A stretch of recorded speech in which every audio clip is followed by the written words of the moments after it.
uno de los motivos para estudiar los salmos es porque ahí sabemos que tenemos una mente que funciona con la lógica, pero también tenemos emociones que no siempre funcionan con la lógica.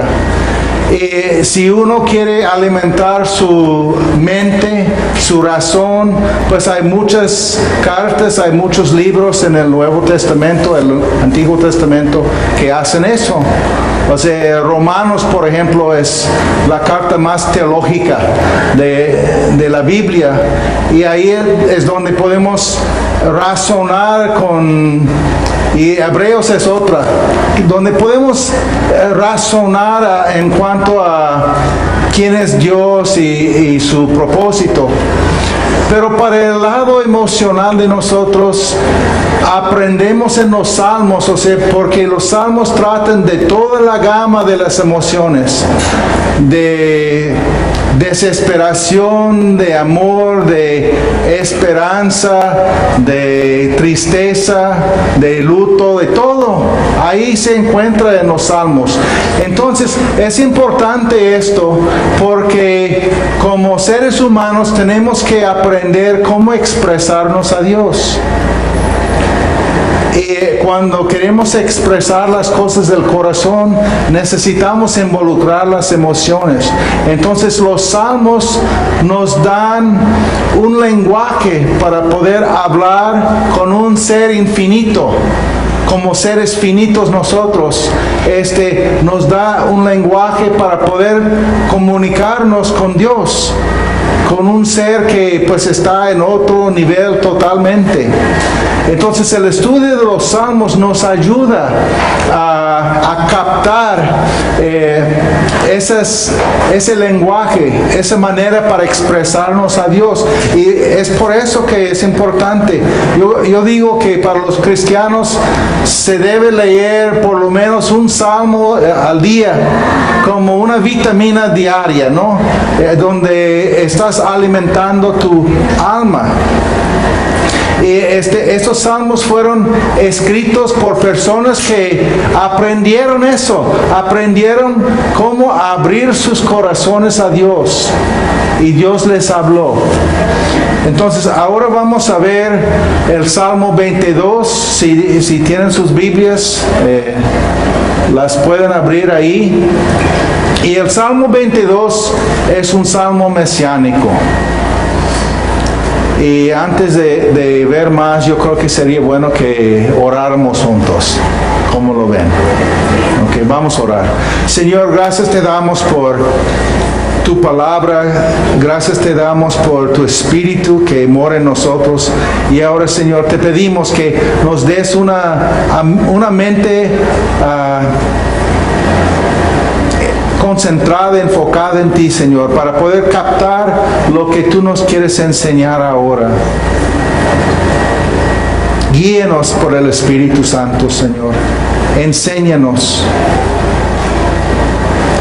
Desarrolla en nosotros ese espíritu de entendimiento para poder comprender tus propósitos aquí en el mundo y para nuestras vidas. Entonces, ayúdanos ahora, Señor. Te pedimos en el nombre de Cristo Jesús. Amén. Ok. Entonces, Salmo 22, es un salmo mesiánico. ¿Qué quiere decir eso? Pues es un salmo que habla del Mesías, de Cristo Jesús, que fue escrito por David 1000 años de que llegara Cristo Jesús. Y uno de los problemas que existía en aquel entonces y que existe hasta la fecha es como la gente en aquel entonces como ahora pues tiene ídolos. O sea, en aquel entonces eran dioses como estatuas y cosas así. Hoy día somos más racionales, se supone, y tenemos ídolos como equipos de deporte, autores, hasta programas en la tele, quién sabe, ¿no? Hay muchos ídolos ahí. Pero lo que Dios quería hacer con nosotros, o sea, lo dijo a través de Isaías, en un versículo, en capítulo 41 de esa profecía de Isaías, y lo que el Señor dijo.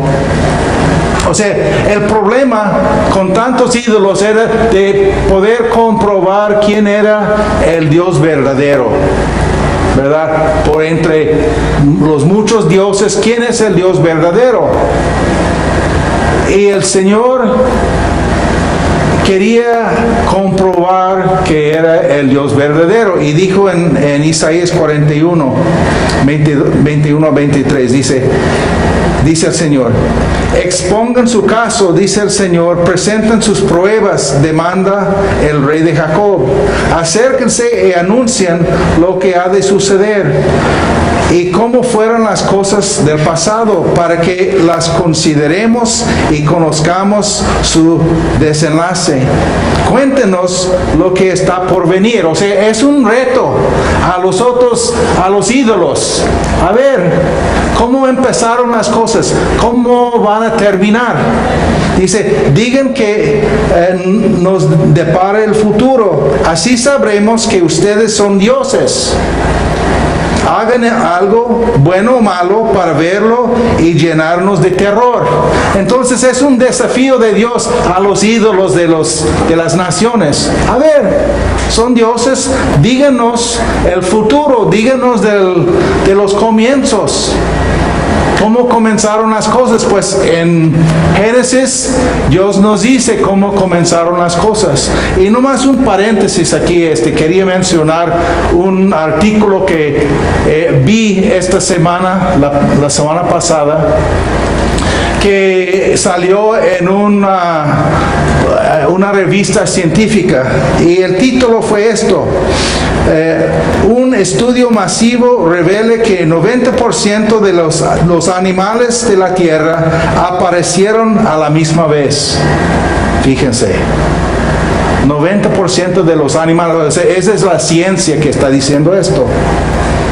90% aparecieron a la misma vez. Bueno, no leí mucho de ese artículo porque hablaba de cosas que ya sé, ¿no? Que Dios hizo todo. Pero más interesante para mí es el futuro. Y pues ahí también Dios, bueno, en ese estudio hicieron un estudio del ADN de muchísimos animales para descubrir eso. Y como digo, pues confirmó algo que ya sé, que Dios hizo todo en el principio. Pero ahorita lo que me interesa más es lo que está por suceder, cosas que no han sucedido todavía. Según lo que Isaías dice aquí, Dios quiere que estudiemos la profecía. O sea, Él quiere que se compruebe lo que Él dijo es la verdad. Entonces, lo que vamos a ver en este salmo, que fue escrito 1000 años antes de Cristo, es que Dios sabía lo que iba a pasar ahí en la cruz. Y Dios quiere que estudiemos la profecía para confirmar con nosotros mismos que lo que Él ha dicho es la verdad. Y saben ustedes que la tercera parte de la profecía en la Biblia no se ha cumplido todavía. Es mucho que todavía está por suceder. Y son cosas que podemos estudiar y pues profundizarnos ahí y quizás aprender algo de lo que va a suceder en el futuro. Pero el punto aquí es que Dios confirma que Él es el Dios verdadero porque ya conoce las cosas que van a pasar todavía. ¿Ok?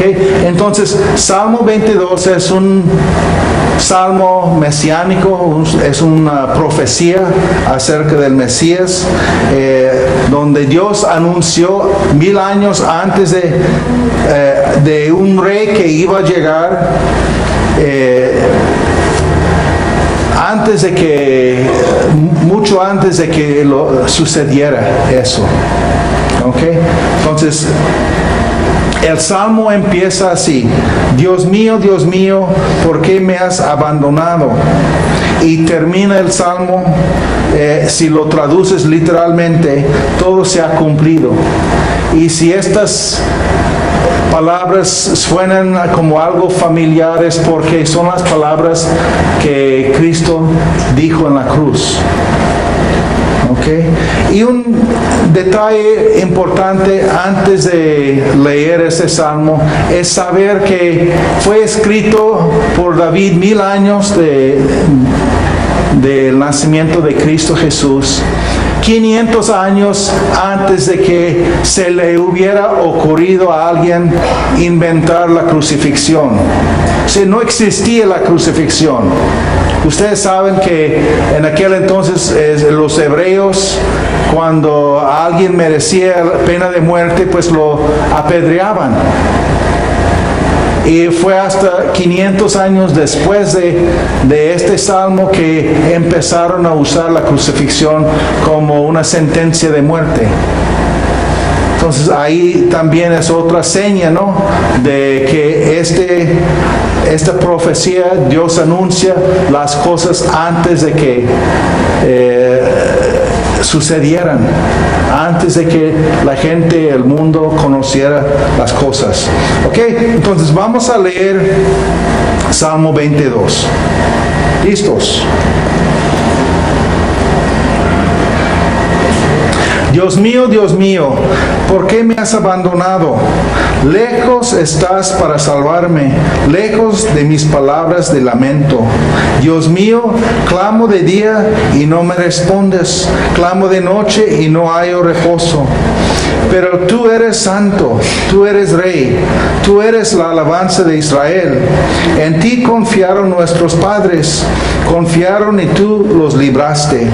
A ti clamaron y tú los salvaste. Se apoyaron en ti y no los defraudaste. Pero yo, gusano, soy y no hombre. La gente se burla de mí, el pueblo me desprecia. Cuantos me ven se ríen de mí, lanzan insultos, meneando la cabeza. Confía en el Señor, pues que el Señor lo ponga a salvo. Ya que en Él se deleita, que sea Él quien lo libre. Pero tú me sacaste del vientre materno. Me hiciste reposar confiado en el regazo de mi madre. Fui puesto a tu cuidado desde antes de nacer. Desde el vientre de mi madre, mi Dios eres tú.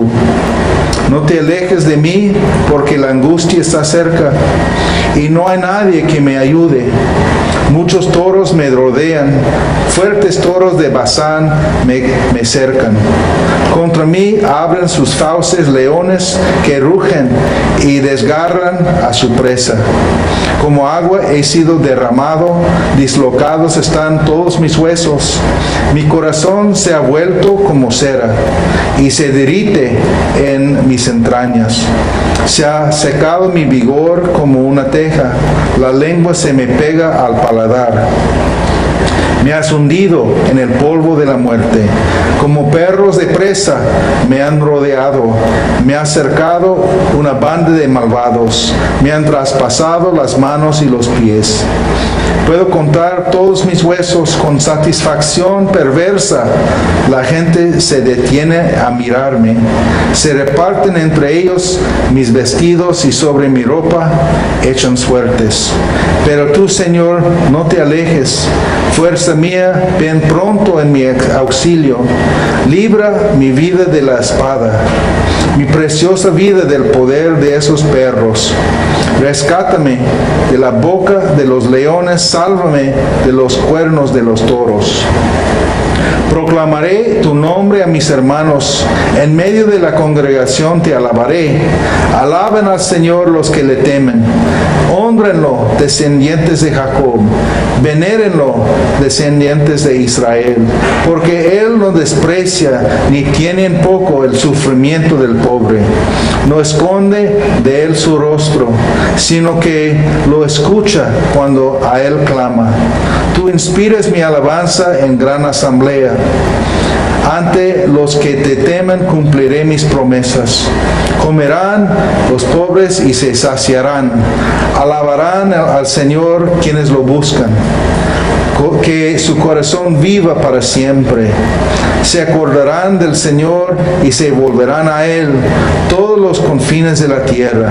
Ante Él se postrarán todas las familias de las naciones, porque del Señor es el reino, Él gobierna sobre las naciones. Festejarán y adorarán todos los ricos de la tierra.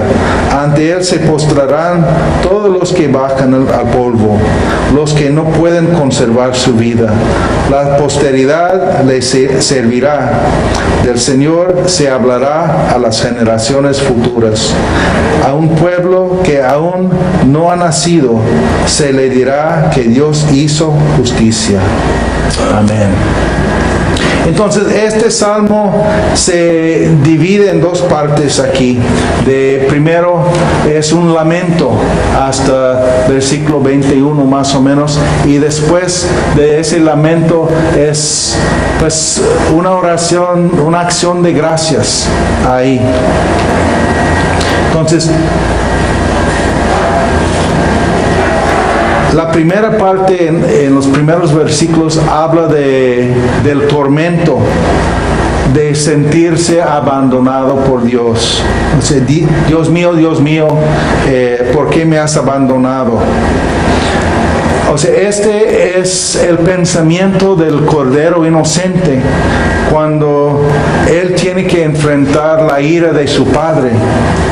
Y en ese momento en la cruz, el Mesías se puso en nuestro lugar como sustituto, donde Él recibió el castigo de nuestro pecado. O sea, Él fue castigado para darnos a nosotros libertad. Entonces Dios Padre cargó sobre su Hijo el pecado de nosotros, y por eso pues el Padre tenía que distanciarse del Hijo. Y el Hijo dice, ¿por qué me has abandonado? O sea, por la primera vez en la eternidad hubo una ruptura ahí en la relación entre ellos.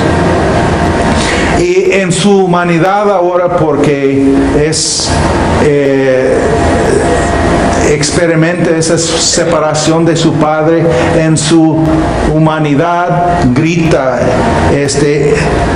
en su confusión, ¿por qué me has abandonado? Y luego dice, Dios mío, clamo de día y no me respondes, clamo de noche y no hallo reposo. Y es interesante que en los evangelios leemos de que pues lo crucificaron como las 9 de la mañana y lo bajaron de la cruz como las 3 de la tarde.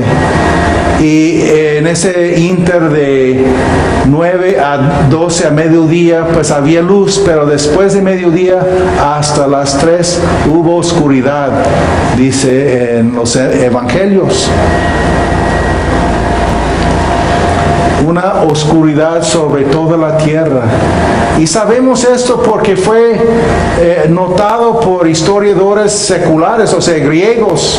Uno que se llamaba Flegón de Trales. Era un historiador griego que pues mantuvo la historia de todos los Juegos Olímpicos de Grecia ahí.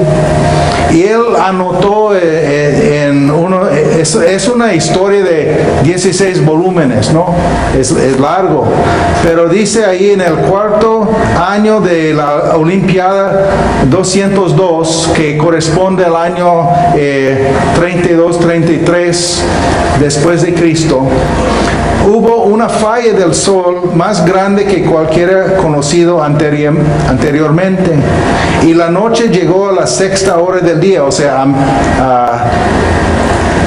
a mediodía, o sea, empezó la noche, dice. Por lo que las estrellas aparecieron en realidad en el cielo, y un gran terremoto tuvo lugar en Bitinia y derrocó la mayor parte de Nicea. O sea, este historiador griego notó en su libro este evento que tocó toda la tierra, esas 3 horas de oscuridad en la tierra. Y es algo que un profeta en el Antiguo Testamento había dicho 750 años antes también, Amos, donde él dijo: en aquel día, afirma el Señor Omnipotente, haré que el sol se ponga al mediodía y que en pleno día la tierra se oscurezca. Entonces el Señor anunció esto también de antemano. O sea, hay miles de profecías cumplidas en la Biblia. Bueno, después de esto, pues vemos que Cristo estaba en una oscuridad física, pero también una oscuridad espiritual, abandonado por su Padre. Y ahí en versículos 6 a 13 dice, habla del acoso mental, el acoso verbal de la gente, de parte de sus enemigos, que se ríen de él. Y ese corresponde a lo que vemos en el Evangelio de Mateo 27, dice: los que pasaban meneaban la cabeza y blasfemaban contra él. Tú que destruyes el templo y en 3 días lo reconstruyes, sálvate a ti mismo. Si eres el Hijo de Dios, baja de la cruz.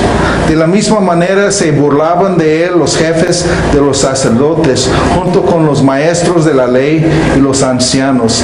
Salvó a otros, decían, pero no puede salvarse a sí mismo. Y es el Rey de Israel, que baje ahora de la cruz, y así creeremos en él. Él confía en Dios, pues que lo libre Dios ahora, si de veras lo quiere. ¿Acaso no dijo: yo soy el Hijo de Dios? Así también lo insultaban los bandidos que estaban crucificados junto a él.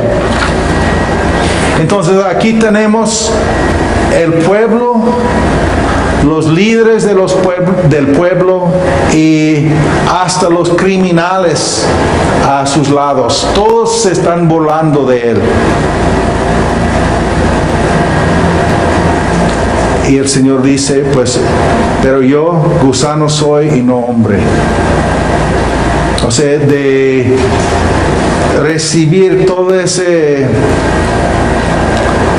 hostilidad, de todas esas palabras. Habla de toros y leones, que pues son los enemigos, que eso habla del poder de ellos, hasta el Imperio Romano. Y dice ahí en versículo 17 y 18, con satisfacción perversa la gente se detiene a mirarme, se reparten entre ellos mis vestidos y sobre mi ropa echan suertes. Y sabemos que en los evangelios anotan esto, de que los soldados romanos echaron suertes para la túnica de Cristo, el manto de él, porque no lo querían como cortar en pedazos. Entonces, frente a todo este hostigamiento, vemos cómo el Señor respondió. Nos dice en 1 de Pedro capítulo 2, dice: él no cometió ningún pecado, ni hubo engaño en su boca. Cuando proferían insultos contra él, no replicaba con insultos. Cuando padecía, no amenazaba, sino que se entregaba a aquel que juzga con justicia. Entonces, eso fue la respuesta de Cristo. de no responder a la gente como ellos hacían con él. Luego, ese fue la crueldad de las palabras, ¿no? Luego habla de la crueldad de la cruz, el dolor físico, que la aflicción ahí que sintió de la crucifixión. Pues dice, habla de que su cuerpo se está fallando, está sufriendo deshidratación, está traumado físicamente, rendido, exhausto físicamente, no aguanta la tortura ahí. Y luego pues dice, me han traspasado las manos y los pies. O sea, ahí está describiendo el acto de la crucifixión que nadie sabía en ese entonces. Otro profeta, Zacarías, habla de un día futuro todavía, cuando Dios va a derramar sobre los habitantes de Jerusalén un espíritu de gracia y súplica, dice en Zacarías capítulo 12. Dice, los habitantes de Jerusalén harán lamentación por el que traspasaron, como quien hace lamentación por su hijo único. O sea, esa es una profecía que no se ha realizado todavía, que va a haber un día en el futuro donde los habitantes de Jerusalén van a arrepentirse y pues va a haber avivamiento entonces cuando tú te enteres de este avivamiento allá en Israel, que hay un avivamiento entre los judíos, donde ellos empiezan a buscar a Cristo, pues tú vas a saber que es otra seña que Dios es el Dios verdadero, porque se está cumpliendo una profecía. Luego, versículo 19. Pero tú, Señor, no te alejas, fuerza mía, ven pronto a mi exilio, libra mi vida de la espada, mi preciosa vida del poder de esos perros. Está hablando de su desesperación ahí, que puede ser, reconoce que Dios es su única esperanza ahí, que no hay otro en quien uno puede esperar más que a Dios. Pero las cosas empiezan a cambiar en versículo 22 en adelante, donde él dice, proclamaré tu nombre a mis hermanos. O sea, ya ha dejado de pensar en sí mismo y ahora, o sea, en su desespera, su abandono que sentía de parte del Padre, y ahora pone otra vez su enfoque en Dios.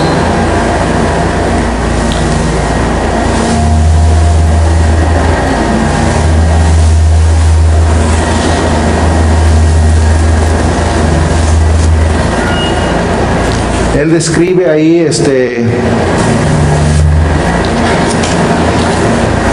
lo que había pasado, o más bien lo que estaba por suceder, que voy a proclamar tu nombre a mis hermanos. Acuérdense cuando María Magdalena salió muy de mañana a la tumba de Cristo donde lo habían puesto. Ella fue la primera persona para ver al Cristo resucitado, para ver a Jesús ahí. ¿Y qué le dijo el Señor a ella? La primera cosa que Él dijo después de su resurrección, le dijo a ella, está en Juan 20, dice, ve a mis hermanos y diles, vuelvo a mi Padre, que es Padre de ustedes, a mi Dios, que es Dios de ustedes. Lo que está diciendo ahí es que ahora, pues ustedes, nosotros, somos de la familia de Dios, ¿verdad? Somos parte de su familia, donde nosotros podemos clamar Abba. Abba es papi. Podemos clamar a papi ahora, porque Él es nuestro Padre. Y yo creo que para nosotros esto es muy difícil entender a veces, captar cuánto Dios nos ama. O sea, no tenemos un buen concepto de Dios, de su gracia. Y no logramos entender qué tan profundo es el amor de Dios para nosotros. Tan profundo que Él mismo vino al mundo para sufrir esa muerte de la cruz, para poder liberarnos de la culpa de nuestro pecado y reconciliarnos con Él. Es algo que realmente es difícil de comprender, pero es la realidad. Y aquí en el Salmo 22, pues Él anuncia eso, de que ahora somos hermanos con Él, somos miembros de la misma familia. Y luego pues menciona varias bendiciones ahí. Hay una lista de bendiciones aquí en el Salmo. Bendiciones para Israel, bendiciones para los gentiles, para todos, para las naciones de la tierra. Sí, y aquí dice en Salmo 22, ante Él se postrarán todas las familias de las naciones, porque del Señor es el reino, Él gobierna sobre las naciones. O sea, Él está anunciando otra profecía aquí, acerca de nosotros los gentiles, que ahora somos parte de su reino. Y en versículo 31 dice, un pueblo que aún no ha nacido, se le dirá que Dios hizo justicia. Esto se refiere a la iglesia. Y literalmente ahí dice, anunciarán que Él lo ha cumplido. O sea, como el Señor dijo en la cruz, todo se ha cumplido. O sea, está diciendo ahí que los gentiles, las naciones, estuvimos lejos de Dios, pero ahora nos ha acercado a Dios, a su reino, a todas las naciones de la tierra. En fin, pues este es el Evangelio. Todo se ha cumplido. Lo que Cristo anunció en la cruz. Él pagó todo. Ahora por fe entramos en el reino. Lo que nosotros tenemos que reconocer que es nuestro pecado que puso a Cristo en la cruz. Por nuestra rebeldía. Y de cierta forma nosotros somos o éramos como esas personas que se burlaban de Cristo a su alrededor. Pero por la gracia de Dios nos ha transformado ahora. Nos ha dado un nuevo corazón para tener una relación con Él. Quiero terminar con algo que escribió un pastor. Dice, durante las primeras 3 horas, o sea, de la crucifixión, los sufrimientos de Cristo en la cruz fueron a manos de los hombres. Durante las últimas 3 horas sufrió a manos de un Dios justo y santo. Cristo fue hecho pecado en esas 3 horas, como dice 2 Corintios 5. Debido a que Dios no puede ver el pecado, tampoco permitió que el hombre mirara al Señor durante ese tiempo. Dios, por el único tiempo en la eternidad pasada o futura, se separó del Hijo y se colocó un velo sobre la luz del sol para que el hombre pudiera darse cuenta de la gravedad del momento.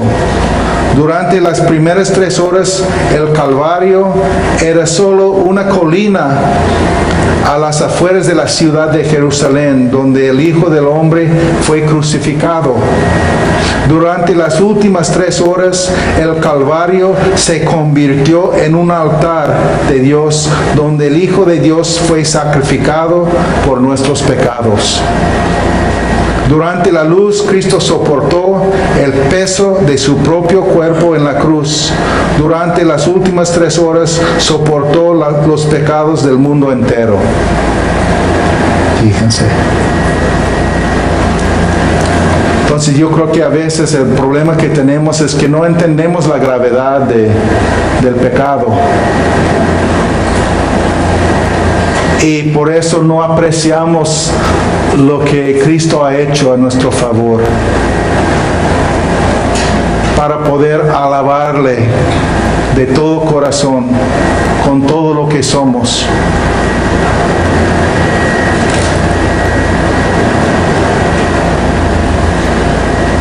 Es como si naciéramos en un chiquero y es todo lo que conocemos. Dios nos ha sacado de ahí, nos ha limpiado y nos ha dado una casa nueva. Y eso es lo que tenemos que captar. Y la gloria de Dios es que nos amó tanto que Él mismo vino a rescatarnos aquí en la tierra. Cristo se hizo hombre para hacer eso. Y como punto final, aquí el Señor en este salmo dice: yo soy gusano y no hombre. Y la palabra hebrea ahí es tola. Es una palabra para decir gusano, pero es un tipo de gusano especial.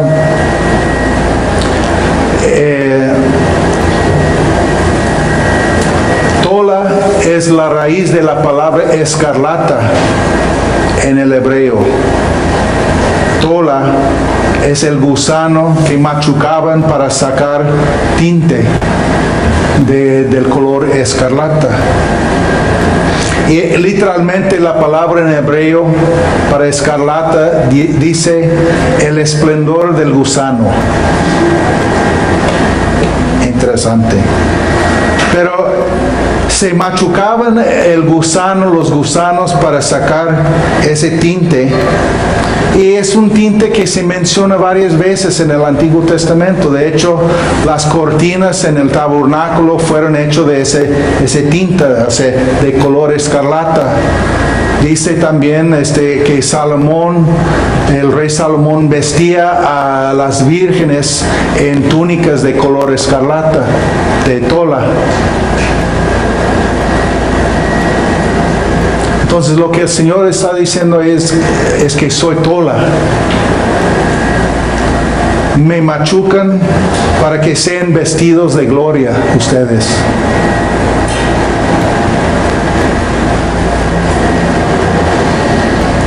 Y para no perder el sentido, que el Señor no que aclarara eso, dice que en la cruz que le pusieron a Cristo un manto de color escarlata. Y esa es la túnica el manto que no querían romper, que echaron suertes por él.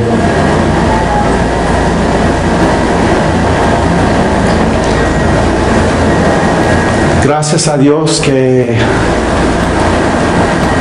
hemos conocido la luz, ya no vivimos en la oscuridad.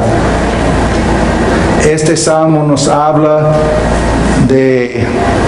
primero es un salmo profético, que habla del futuro antes de que sucediera. También nos da una idea del pensar de Cristo ahí en la cruz. Cómo sufrió ahí en la cruz. Y también nos da una idea de lo que logró con su muerte ahí en la cruz. De reconciliar las naciones con el Padre. De vestirnos ahora de gloria en vez de trapos de inmundicia como antes. Y de hacernos nosotros miembros de su familia, la familia de Dios, con quien vamos a vivir para la eternidad. Es maravilloso.